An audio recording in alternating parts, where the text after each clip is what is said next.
Heliberia tea company തുറക്കാൻ ജില്ലാ labour officer വിളിച്ചു ചേർത്ത ചർച്ചയും പരാജയപ്പെട്ടു. തൊടുപുഴ ജില്ലാ ലേബർ ഓഫീസിൽ വെച്ചാണ് ചർച്ച നടന്നത്.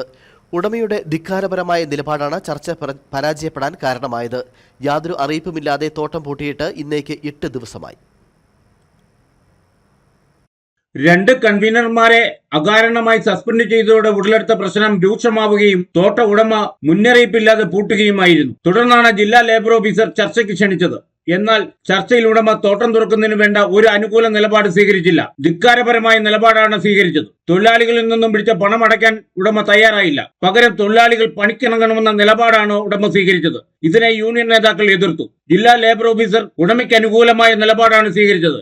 ഇത് യൂണിയൻ നേതാക്കൾ ചോദ്യം ചെയ്യുകയും ചെയ്തു. ഇതോടെ ചർച്ചയും അവസാനിച്ചു. നിഷേധാത്മകമായ നിലപാടാണ് ഉടമയും ജില്ലാ ലേബർ ഓഫീസറും സ്വീകരിച്ചത്. ഈ നിലയിൽ തോട്ടം തുറക്കാൻ അനുവദിക്കേണ്ട കാര്യമില്ലെന്ന് യൂണിയൻ നേതാക്കളും തീരുമാനിച്ചു. 4 ഡിവിഷനുകളിലും തൊഴിലാളികളുടെ യോഗം ഇന്ന് വിളിച്ചിട്ടുണ്ട്. ചർച്ചയിൽ എല്ലാ യൂണിയൻ നേതാക്കളും പങ്കെടുത്തു. Idukki vision news, Upputhara.